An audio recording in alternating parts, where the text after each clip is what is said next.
from the vault, high atop the pastoral center of the Diocese of Camden, you're listening to Talking Catholic. Hello, everybody, and welcome to Talking Catholic. This is Marianela Nunez, and I'm here with my co-host, not Mike Walsh, Mike Bress. How are you, Mike? Good, Marianela. How are you doing today?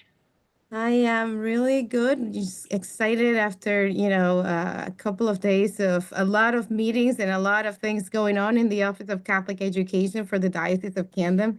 It's been a ride, for March. It has been exciting. At the time of this record, you and I are coming off of night one of 2 days that we're doing our inaugural high school fair for sixth and seventh grade families, and I think it's safe to say it went well. We pivoted well when we needed to, and everybody that came gave us very good reviews. As I was talking to a few folks, both from the high school side and the and the guest side. They really seemed to enjoy it. It was nice to be in one place, be able to talk to everybody they could.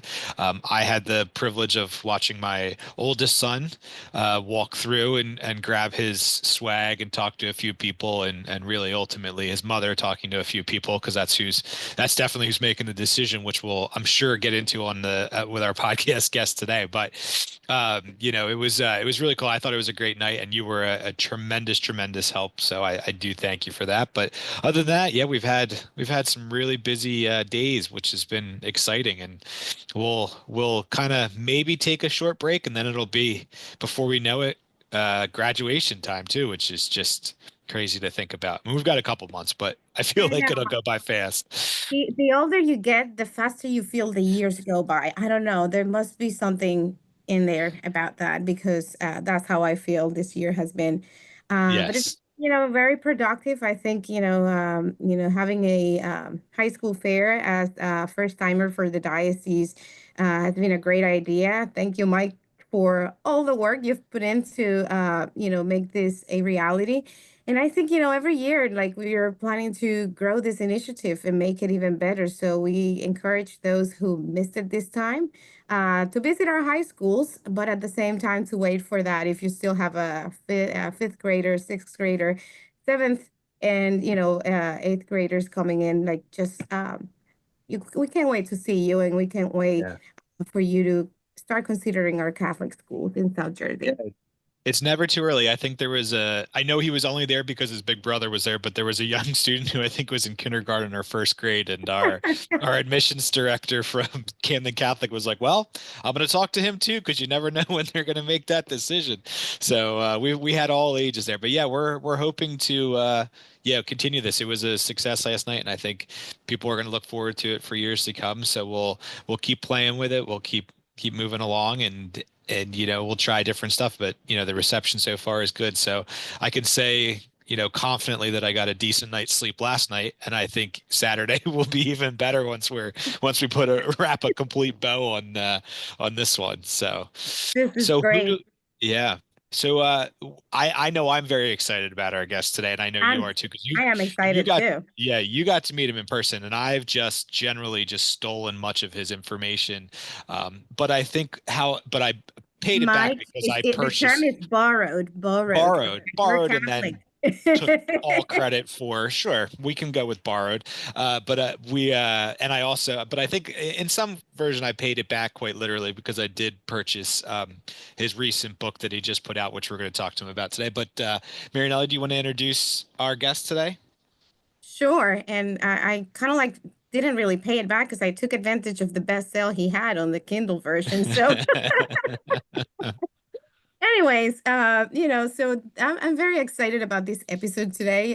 Mike notes that I am a fan of technology and a fan of AI and like, everything that is possible with this right now. So, I'm going to tell a story of somebody that I met, while I was in Seattle, and we had the pleasure of going together to our destination and had the same driver, and we were kind of like meeting each other, and then he's telling me about a book that he's writing, and I'm like, oh, this guy is really cool. He's writing a book, and he was saying like it's almost done, but it's not there yet. So and then it came to a reality. So we thought he would be a great guest for the show today to talk about Catholic schools, marketing, and AI. He presented in Seattle when I attended a conference where I was presenting as well, and he gave a great talk on AI and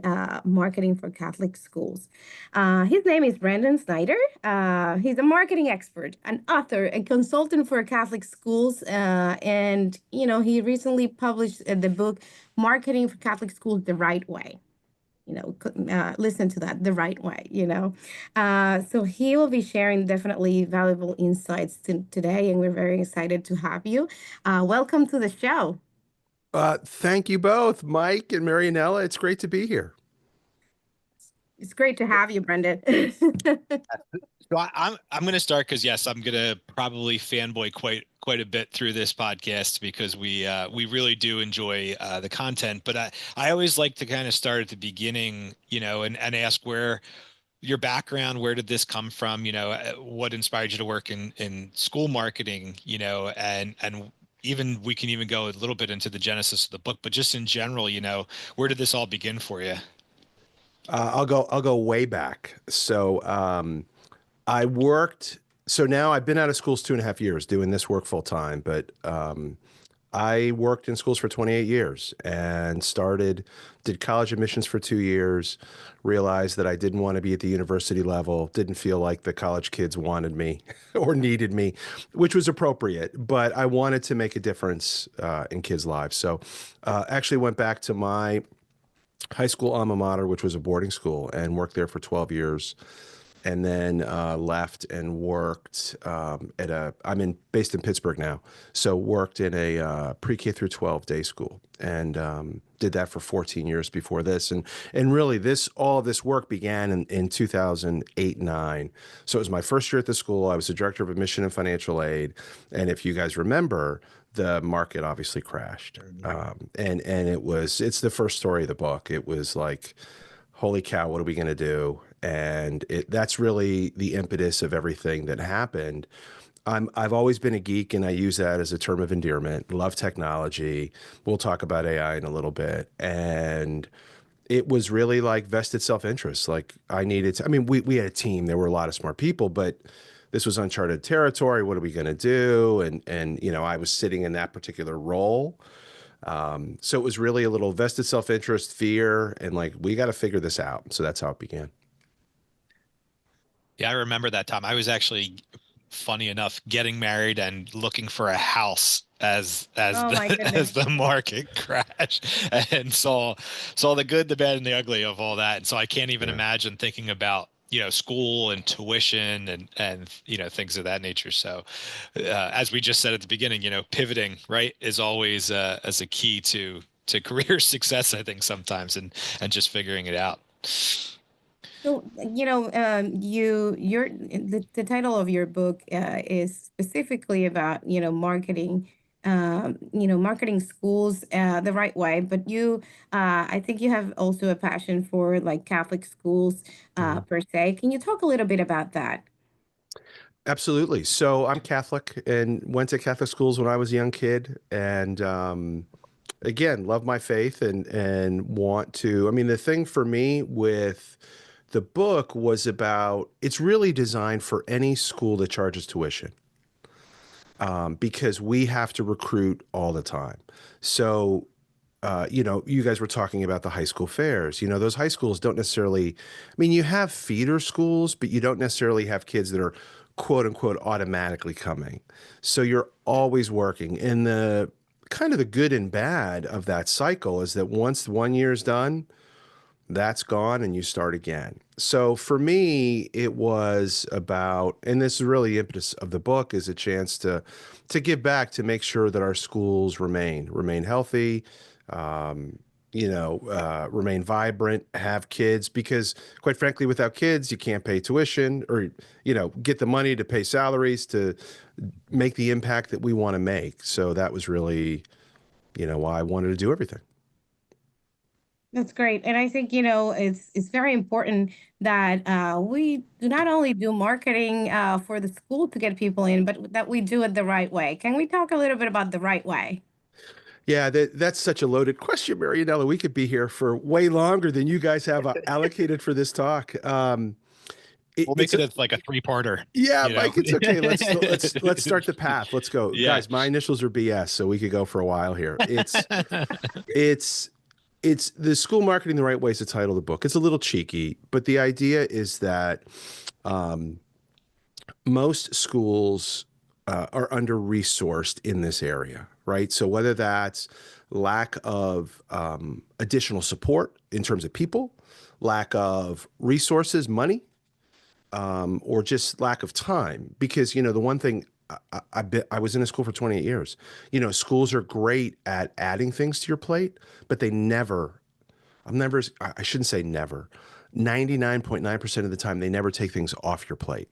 So you just have things added, added, added, added. The other thing, and I thought it was so important as a chapter in the book, is that I think schools are really bad at hiring marketers. And I don't mean that as a slight to our colleagues that are doing hiring, whether it's HR, assistant head, whatever. It's just that they don't know. And these are really smart people, smarter than me, but they just don't know the work. So I think my kind of position is that they hire communications people that are really good at communications. They can write the newsletters, they can write the emails, they can communicate to the audience that we currently have. They're just not recruiting that new audience. Look, that's super, super important. For me, that goes into retention. And, I used to walk around the office all the time and say, it's easier to re-enroll a student than enroll a student. But Correct.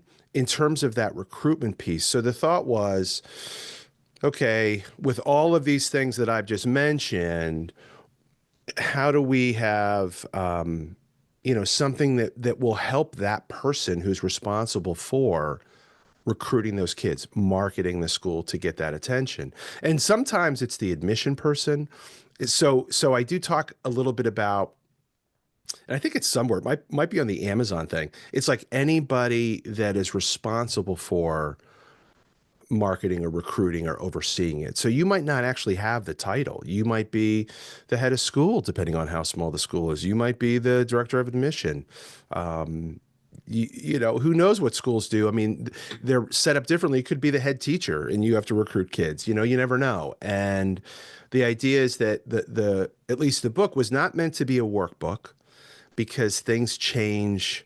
Like I did a chapter on AI. It's still okay, but pretty soon it's going to be out of date, right? So I tried to stay up a little higher so that it'll be strategy and thought. I do get a little tactical so that people don't feel like, geez, I just wasted my time.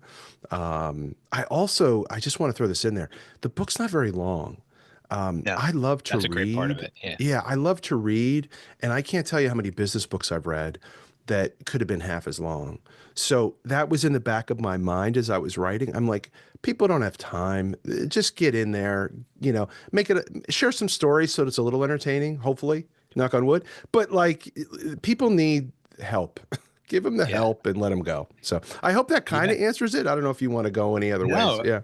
No, yeah. I mean, it can take us in so many directions, but I think that you kind of touched on something that I was going to bring up, and I think it's a good transition to it is, talking about the length of the book, because I agree. I think you have to find that happy medium of not being a 400-page, textbook of every technical thing that within a couple of years is going to be outdated, but is something just to always refer to, right? And just be that cool like pocket guide of remembering things, reinvigorating ideas. But one of the things that you do as well is, and you just sort of mentioned it, is you do a blog and a newsletter as well that connects a lot of the different information. So that's I think a good part of that, right? Is that it's not just here's the book, here's ideas that come up or things that I've seen, and I want to just kind of bring this up, and I can do it in a time you can read it in 10 minutes while you're having a cup of coffee or having lunch or something.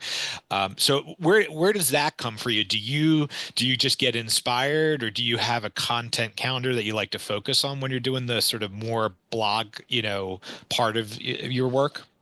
Yeah, that's a good question. It goes back to kind of how I started on this path as a consultant full time, which was um, if we go back to that initial story of 2008-9, one of the things that happened, and it's kind of embarrassing to say now, but it's funny, you guys will laugh, is that I was afraid that I might do some things that would quote unquote hurt the school's reputation, try marketing techniques.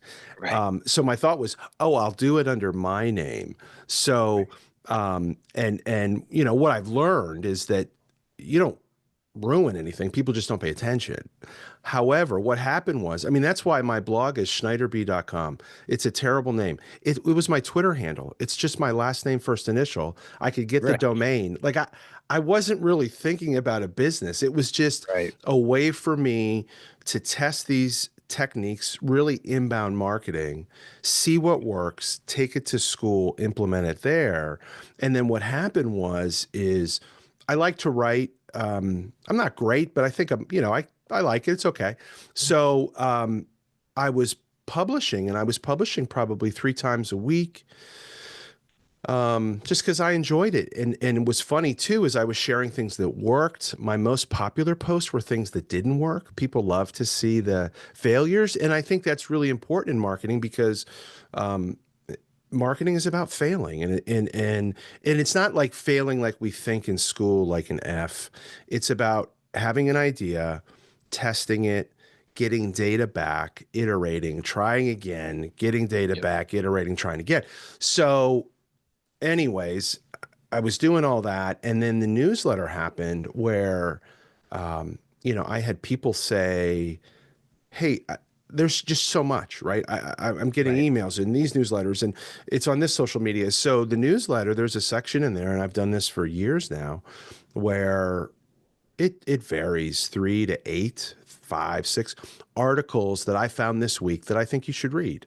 And I Mhm. just changed the format of the newsletter. It comes out every Monday, where there's a little blurb by me, but then I also include like YouTube videos I find that are good training that are free, right? And I point to other things as well. But that was really the newsletter. And Michael, to answer your question specifically about a content calendar, sorta. I Yeah. do plan. I've gotten better Yeah. about that now that I have a business, but it's kind of what I'm thinking or feeling, Mhm. and not that I go in, but I also have this membership community of Marcom folks, and in that group, I kind of hear what people are struggling with and what they're worried about, and I just talk about those things. Yeah, it's great. I have it pulled up here because I do I when I it's so funny when I get the newsletter, I grab all of them and I have them like open as tabs, see what I can get through in the day, and then I save them to that great like reading list, that you can Yeah, save yeah, on your on the Chrome thing, yeah, and it's just like come in. I've got my as Marianela knows, I'm a tea drinker, not a coffee drinker, but I sit there in the morning as I'm getting ready for work and I read one of them because it's true. I mean, it, everybody has, I feel like they have something that they're good at in their role as a marketer or a yeah, communicator, but not everything, right? Is it jack of all trades, master of none, Exactly right? true. It kind of thing. And so I think like it's not, I've never had a fear of saying, okay, I'm not good at this, but I want to learn. Right. And there's just so many great resources out there. And it's great to have someone like you to aggregate that, right? Because I think that's the other daunting thing. And Marianela can speak to this with our advancement directors is I think we get so many questions of where to begin, where do I start? And because it's so intimidating. yeah. And what And voices to listen to too that are reliable and that are right. trusted. Right. Yeah. Trusted places. So I think that's great. I Yeah. always ask about the content calendar because I do the same thing. I try to list all of our schools in this nice calendar that's sitting, on my corkboard in my office. And inevitably I'll show Marianela or our team at the end of the month. There's just arrows going over here because this changed, or I wrote something else in here, or Yeah. I forgot something that comes up, or something just pops up that you want to post about, or that you want to make sure people know about. So it's I think it's best laid plans, but I think it's just great what you do on that end. Yeah. I want to I'm going to ask like a couple of specific questions, Yeah. Marianela. You can, pop in a little bit, but just on different things for marketers. Where do you think's the best place to start on some of that? Where do you think there is the best place for where parents are, and where you should put a good majority of your time to try to at least get your school out there? Yeah, that's such a. So here's the real crappy answer. It depends, but I'll give you an answer. I'll give you an answer. And I say it depends because like, let's say that Mike, we had never met and we somehow connected and you're like, where do I start? So I would start asking you questions like, what have you done in the past? What has worked? What hasn't worked? Where are you admission wise? Like, are you meeting your budgeted goals? Or are you not meeting your goals? How's retention? Like, is retention good? Is it not good? It's hard to fill a leaking ship, right? Or leaking boat, right? So that's the whole retention piece. So I think that's really important. The answer I usually give to folks, there's kind of 1A and 1B sort of, if that's fair. And the first one is, well, they're not in order. So let's put it that way. Is you have to see, like, do an audit. What have you done? And it's okay if it's not a lot. Like, that's okay. I think it's just being brutally honest with yourself, because maybe it's probably just you. So be brutally honest with yourself. See what you've done. Are you doing those newspaper ads? We could talk about that later, probably not. But are you doing those newspaper ads? So let's say you have 3 initiatives and you've done newspaper ads, you're putting some sort of thing in the bulletin, and you get the list from the diocese and you're emailing this, and maybe you send some direct mail pieces. Like, if that's working for you and you're meeting your budgeted goals, far be it for me to say change. There may be some things you could add, but like, I also believe, take everything I say with a grain of salt, because all marketing is local. If you're killing it, and we could talk about open houses and something we did, but like, if you're killing it with an initiative that I say might not be great, say, time out, Brendan, this is working, I'm doing it, and by gosh, go do it. It's great. So the first thing is audit. Because to finish that thought, if you're doing those things and you're not meeting your budgeted goal, you got to change, because I think schools in general, not even school marketers, like, what's the definition of insanity? Doing the same thing over and over again, expecting different results. Like that's what schools are like. Like, this is the year that print ad's going to work. Well, if it hasn't worked for the last 2 years or 3 years, it ain't working this year, right? So and it's not even about getting more money. It's diverting the money that you have, which opens up a whole nother thing of sacred cows at school. Oh my gosh, I have to be in the newspaper. Oh my God. No, you don't. No, you don't. So we can talk about that too, but do an audit. And the second thing, which schools I think are really, really bad at, is who are you trying to attract? Just answer that question. You don't have to spend hours or, months researching it, but who are you trying to attract? Kind of like Mike, you were saying earlier, it's in our research, it's probably mom. Even in our family, my wife and I have been married a long time. She lets me think I'm involved in those things, but she's making the decision. I have input. I'm a data point, as I say, right? Yeah. But especially for this is important. So like, who are you trying to attract? Probably mom. Think about, and what I say, this is a persona, a customer avatar, ideal customer profile. Those are terms you're here. And sometimes you'll read some business marketing literature books. They're going to talk about psychographics, demographics. Like, oh my gosh, my head hurts. Think about things that are actionable that you can, in your school, act on. Meaning, probably mom, and that matters. Probably, for us, like, let's talk about your high school fairs. Probably students going into grade 9. We got to bring them in grade 9, right? So we're looking at 7th and 8th graders. So middle school kids. Where do they live? They're mostly, I'm just making this up, right? But they're mostly north and west of the school. Think about those zip codes. Where are they from? And then what are the things that are there that I can be actionable on. Like I just made, I was just knocking print advertising, but the one thing I have seen is that if your area has what I call the local rag, and I don't mean that derogatory, but like that local newspaper, and they're dying, unfortunately. But if you still have one, people read those cover to cover. Even if just to check out like the police blotter, but they're checking them out, right? They're checking them out. So, Yeah. so the thing is you could advertise in there. It's a lot less expensive. People are going to see it. The only thing I would say, because I'm going down a tangent, is don't just do like a general top of the funnel ad, like, hey, look at my school. Advertise open house, advertise a piece of content. Just change it up a little bit, but like, so it's, bring it back because I'm talking too long. Do an audit of what you've done.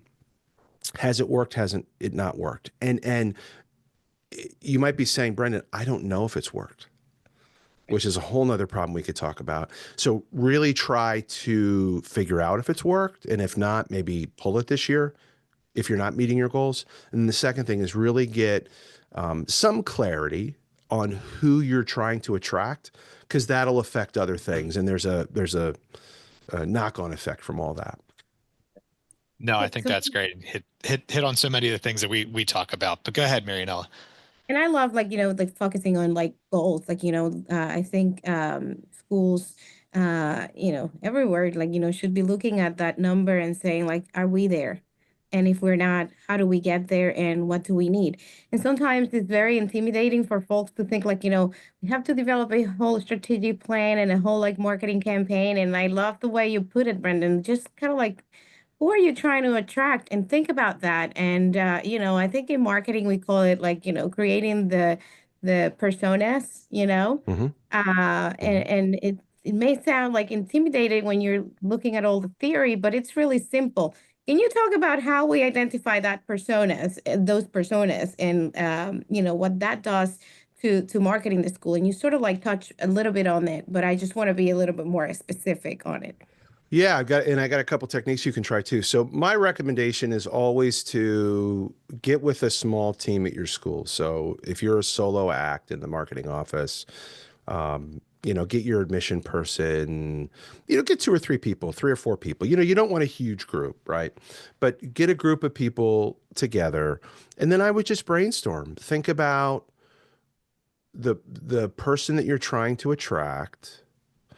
There's one delineation there. It's who are you trying to attract actually, and is there someone you're trying to attract from an aspirational, one example was, we want more kids from this zip code because we know they can pay the bill, right? So that's something else. But think about who you're trying to attract, and then just start. I'm a visual learner. I love whiteboards. Get a big whiteboard. Start writing down those characteristics, those things that become actionable. I do tell the story in the book, and this is why I say actionable all the time. We had done a ton of work. We had I say wasted, that's a little rough, but it seemed like a waste. And anyways, we found out that our families read Town and Country magazine. And I'm like, what does that mean? That's not actionable to us. We can't afford to put an ad in that magazine, not that it would work for us anyways. And we don't have ad campaigns and stuff. So like, that's what I mean by not actionable. Town and Country was not actionable for us. But like, so just sit around and think about the characteristics that the person you're trying to attract, and then think about people in your school that are already there that fit that. So you're like, okay, think about gender, right? It's moms. Think about grades that they're coming into. Think about where they live. Think about, do we think that they're on certain social media channels? Do we think that they consume content here, there, the local newspaper, maybe it's online, or, things like that. And then, so come up with a list, and then what I always like to do is like create that, go away for a day or two, let it percolate, come back, and then look and say, do we really think? Okay. And then if we do think, I think what's great is identify a couple people, 2, 3, 4 in your community that are already, that kind of check those boxes, and then have a conversation with them. Ideally, those folks would be probably brand new to your school, like that year, or probably no more than 2 years out. And then especially with AI, if we want to jump there, but what I would do is try to jump on Zoom with them and record the call. So let's talk about this and just say, hey, it's also like friend raising. Parents love to talk about, it's just a chance to know the school and get connected, especially those parents that are younger. I remember when we were young parents, like, oh my gosh, are we doing okay? And it's just nice to have those connections at school. So reach out, have a Zoom call, 15 minutes, ask them, why did you select this school? What other schools were you considering? What was great about ours? What was not great about ours? What was great about ABC Academy that wasn't great about, and ask those questions. Did you see any of our marketing materials, any of our advertising? So, you get the sense, right? Ask all those questions. Ultimately, why did you choose us? Why did you not choose those other schools? And then here's the key. Take that record. You obviously have to get permission to record, but take that recording, have the recording transcribed, drop that into AI like a chat GPT, and then ask it to pull out themes and language that mom uses and use that in your marketing. Because this is the gold star if you can pull it off. I'm not sure I ever have, but this would be the gold star, is that in your marketing messages, in your materials, what you would love is that someone reads that ad and that mom goes, oh my gosh, they know me. Like, because you've gotten that language from those other moms. Yeah. And then let's use AI. And then the 3 gold stars is when you do, let's say 3 of those recordings, put all 3 of those transcripts into the AI, into a project. Yeah. Mike, And then it comes together. do the Yeah. common Yeah. themes, get the Yeah. language, use her language. And the time Yeah. saving that goes in, I really love sort of like the practical aspect of the conversation going into like, how do we go about doing this and doing this in a time effective way? And I think, AI really kind of like promotes that. Let's talk a little bit about AI now that we kind of like have naturally transitioned into it.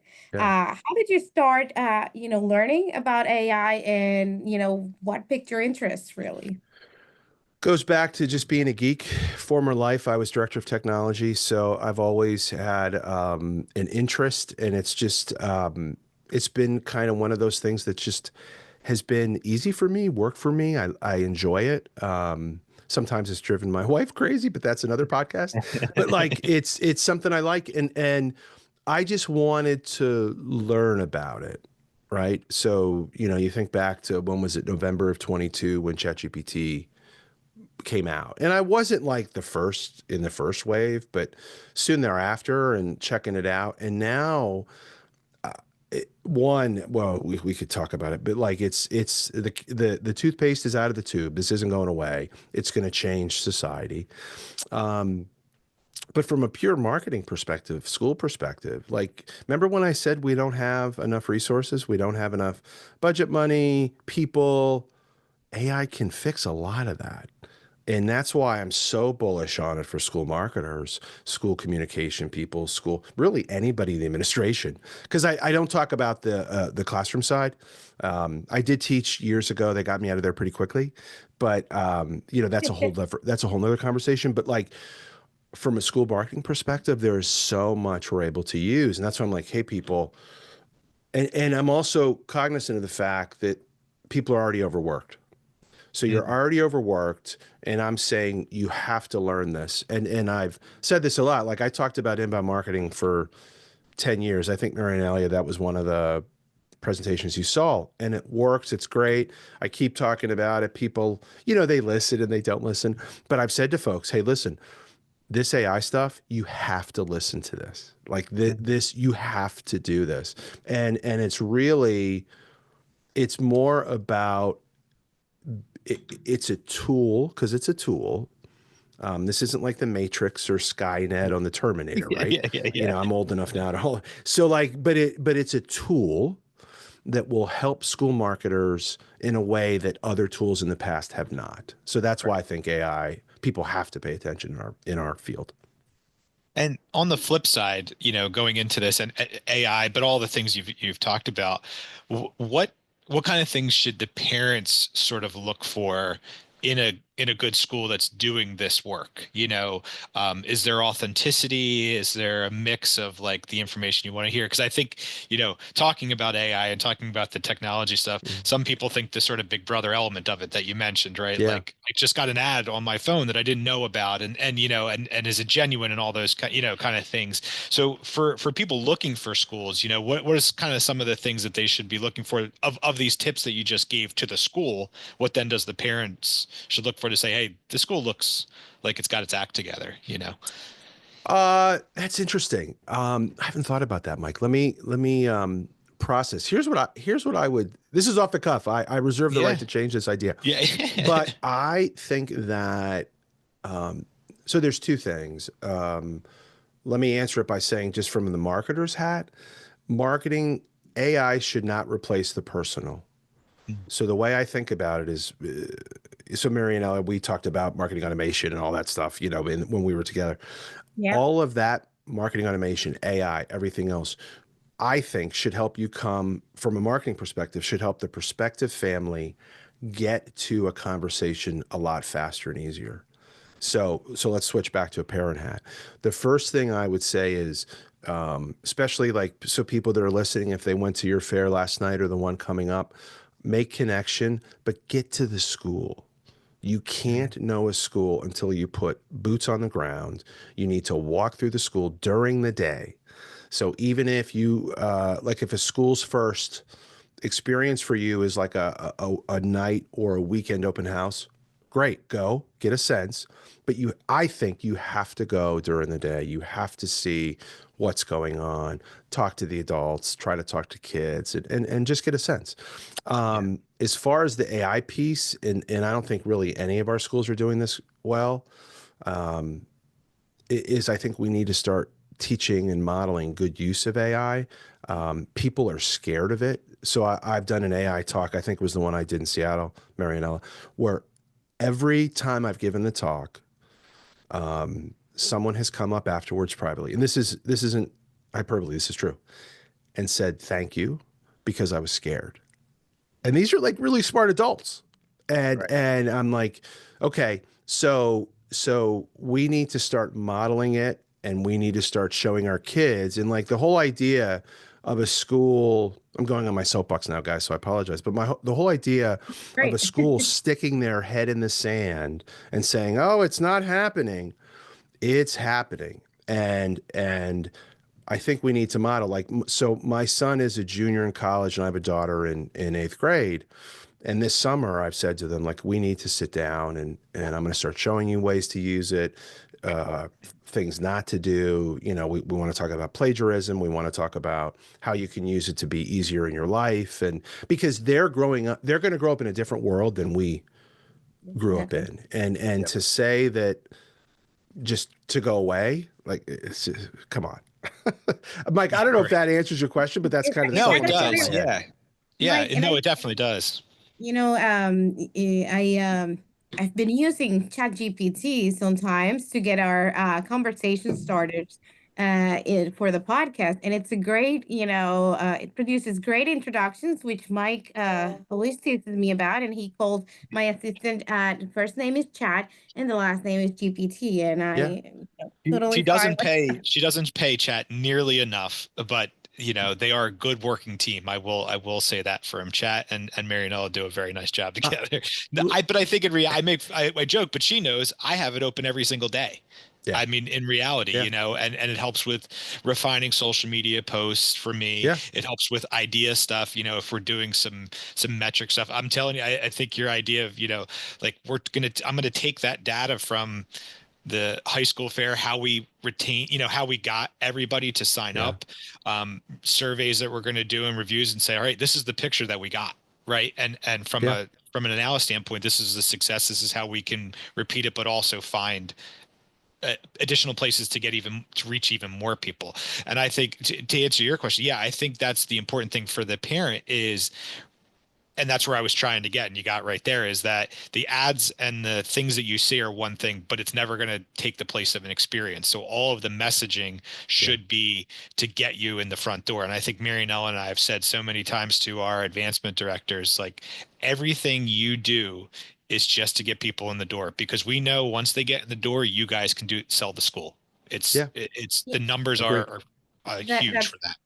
That's great. And I want to point out too that, sometimes, and I would like to hear your perspective on this, Brendan. Maybe you have gone to a school, like, you have been contracted to be a consultant for that Mhm. particular school, and you kind of like pair their marketing content and everything they have produced for the past few years. And you go into that school and you realize, oh my goodness, what a great place this is. Why are they not marketing right?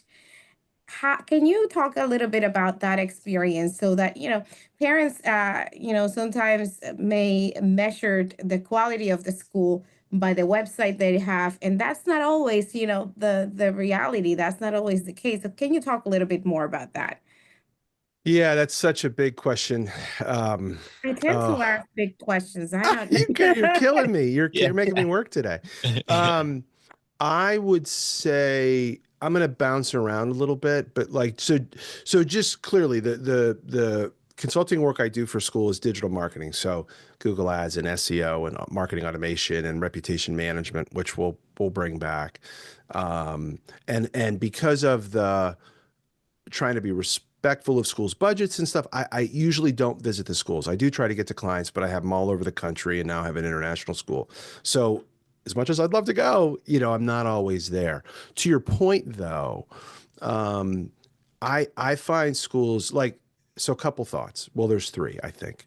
One is schools back in the day used to kind of hold back some of the secret sauce or not share everything. And in this age of this digital age with SEO and now with AI, people doing research with I think you have to put everything out there. So parents can make informed decisions, because one of the biggest things I've seen over the last couple decades is that how do I say this? That the power has shifted from the school to the parent. Meaning back in the day, the school, you'd have to call the school office or the school admission person, whatever, and make the appointment and come in. That's shifted now, so the parents control all of the power or have all the power, can do their research without you having a voice in any of it. And then when they're done, they decide, oh, you know what, your school's worthy. So now you can market to us, you and you. We're going to go to two. And if you're holding back, Yeah. that's not a good look. You might miss folks, right? So that's one thought.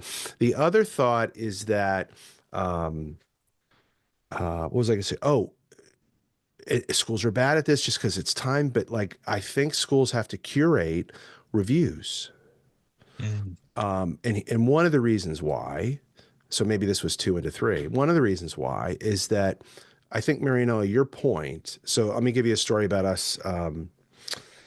When we were in Ohio, that's where I went to boarding school, and that's where we worked. And our son at the time we were looking at a school for him, and my wife went to the school and visited, and I hadn't gone yet. And then I went up. She's like, you have to come up here. I mean, it was a couple miles from campus, but she's like, you have to come up here. You have to check it out. It's amazing. The vibe, the feel.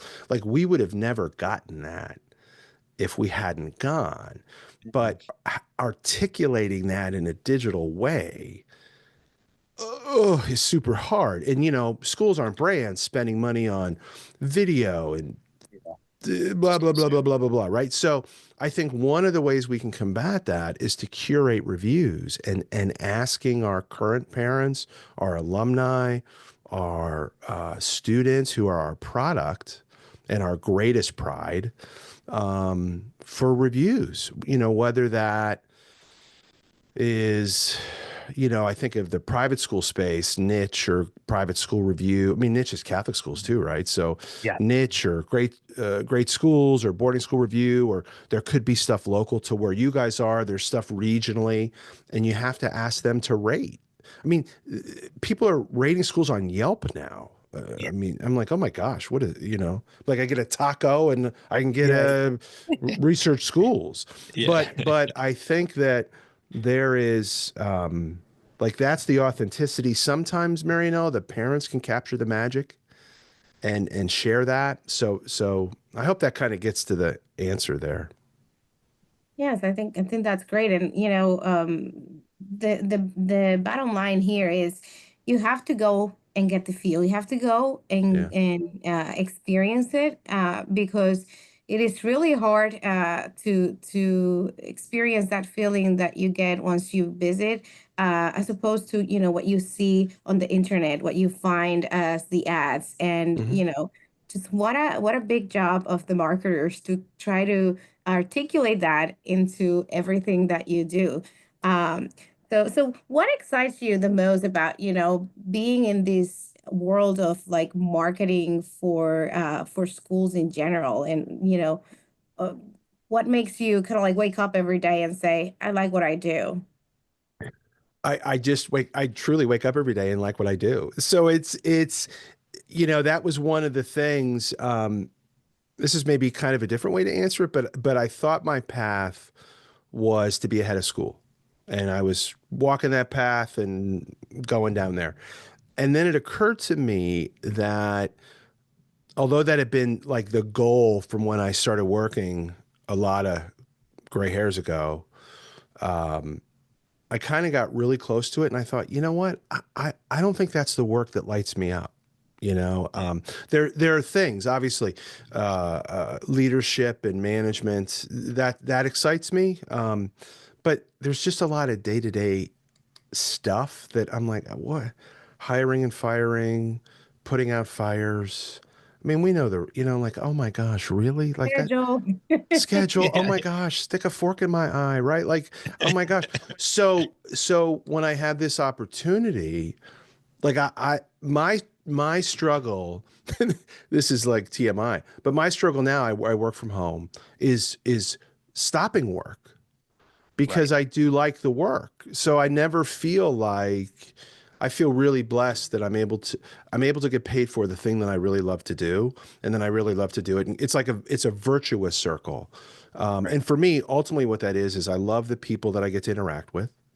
Um, I love helping schools because uh, schools transformative for me. I can think back to we moved around a lot when I was a kid. I actually lived in New Jersey for a little bit. I think I told you that, Marina.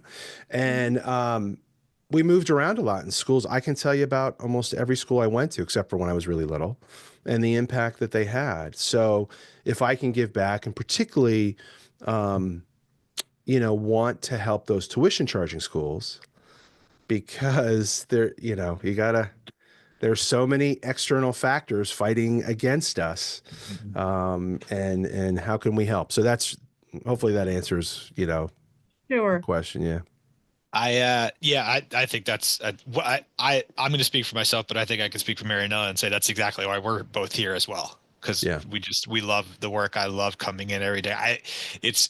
Marianela knows this, but we won't go into, sir. We did a Clifton Strengths yeah, assessment yeah, as yeah, as part of a thing that we're doing, and both of us scored very high on a couple of the factors, including which the favorite one in the office is woo, which is win others over.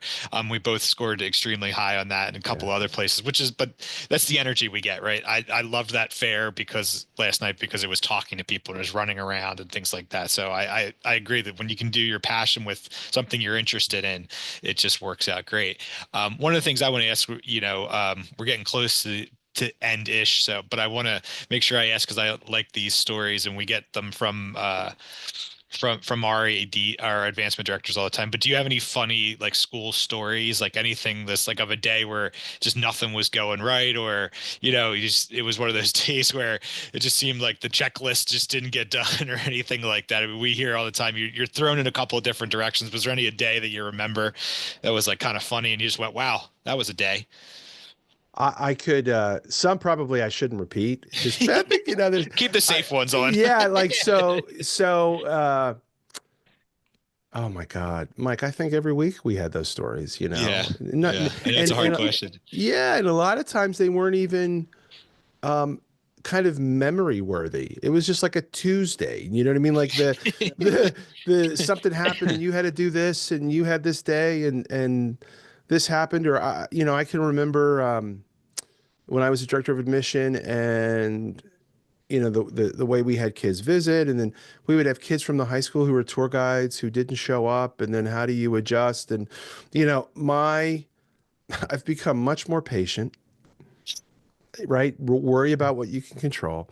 And Yeah. and actually I've become a much better listener, because in terms of marketing and admissions, it was always about, like if you guys were parents and I'm Yeah. talking to you about school, I want to hear what you're saying to Right. do that. But like in terms of and the stories that are not safe for the podcast are I was the dean of students for 3 years at a boarding school where the kids lived, and they're just some, I mean, nothing egregious, nothing illegal, right? Right. But like, The just kids like, leave. Yeah. Kids being kids, right? holy cow. I mean, I just, it is what it is.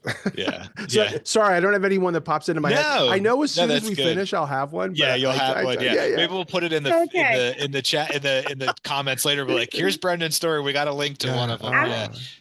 I'm going to ask you a question that I think you'll have an answer for definitely, which is, I have learned, from reading your blog and your newsletters and things, you always recommend some of the things you're reading or some of the things that you're looking at. For those listeners who are out there who don't know much about AI and what it is and what it's doing, what are the platforms that you recommend to kind of like definitely go and research and take a look? Everybody knows ChatGPT, but are there other Mhm. things that you're using that, definitely make a difference in your everyday work? Here's the first recommendation, just go open a free account and play. And it really is play.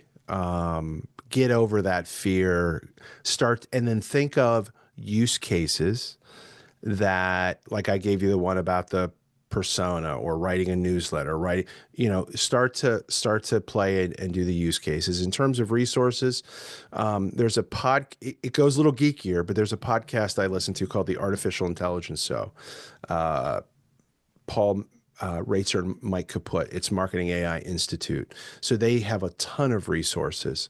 The problem is a lot of the books are, esoteric and specific, and I wouldn't want to bore anybody, but and they're probably not interested in that anyways. But like, I think if you listen to that podcast. There's also a little one that's a little more kind of not as geeky, is called AI Explored by Michael Stelzner. So Social Media Examiner. A lot of people might have heard of that. He's just launched one called AI Explored. I'd probably point people to that if they want to listen to stuff. That's great. Thank you. So we have a chance to ask one more question about, yourself. We tend to ask a fun question at the end about our guests. So I would like to ask you, is there anything that you do other than like, being on a computer and a computer gig all day long? What's something that Brendan enjoys? So this is going to get me in trouble, but I like Sheets better than Wawa.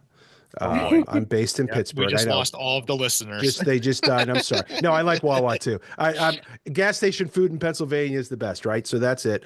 I love to cook, Marianela. I cook for the family. It's just something I do, and I love it because I have to be present. Even if I'm listening to music or something, tech is out, I have to do the work. So I do the cooking in the house, and I love it. Oh, that's great. She must be happy. She's happy, and it was great. My kids and my wife were giving me heat because I definitely went down the sourdough route during COVID, and they're like, and I did a little bit more. Can you bring that back? Like, what are we doing here? We want fresh bread. I'm like, oh my gosh, I've spoiled the crap out of you. So come on, but yeah. So I do love to cook. That's I love that. amazing. Great. I love that. Mike, do you have anything for Brendan? No, I mean, I could talk to you, and I'm sure we will. I think this is what's the Casablanca line? I think this is the beginning of a beautiful friendship. I just think this is an opportunity to definitely chat more. But we want to thank you. I want to make sure we just hit the title of the book again: School Marketing the Right Way. It's on Amazon, right? Everywhere you get the books. We really appreciate it. I think this was a great talk. I definitely took a ton of notes just about where to go in different directions. And for on our end, southjerseycatholicschools.org is our website. Find us on Facebook, Instagram. We really try to do a lot of what Brendan just talked about for our schools and try to educate them. So we hope that helps some of the listeners. Maybe we gave a little bit of a good playbook. And Marianela, until next time, I know I'll Yeah. see you later today or definitely this weekend. But it was great again to talk and be on a topic that I love. Talk about geeking out on stuff. Of course. But And thank you to our listeners, and thank you to Brenton for saying yes to the call. Thank you for being with us. We appreciate you.